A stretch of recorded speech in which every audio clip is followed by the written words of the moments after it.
في البداية متابعين، يشرفنا أن تقوموا بالاشتراك بالقناة والضغط على جرس التنبيه ليصلك كل ما هو جديد من المباريات عبر رابط البث المثبت أول التعليق لموقع الحقيقة سبورت، حيث يواجه فريق الهلال السوداني نظيره فريق الصفاقسي التونسي في بطولة كأس الملك سلمان للأندية لكرة القدم موسم 2023.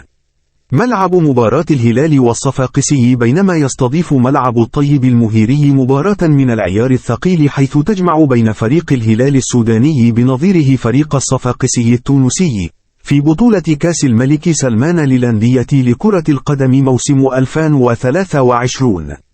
موعد مباراة الهلال والصفاقسي بينما يلتقي فريق الهلال السوداني بنظيره فريق الصفاقسي التونسي، وذلك ضمن منافسات الدور الثاني، مباراة إياب من منافسات بطولة كأس الملك سلمان للأندية لكرة القدم موسم 2023 يوم الجمعة الموافق 7 يوليو 2023.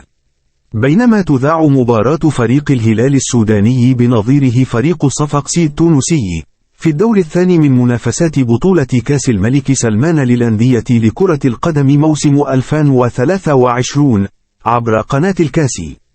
توقيت مباراة الهلال والصفاقسي: ومن المقرر أن يتم انطلاق صافرة بداية المباراة في تمام الساعة 4.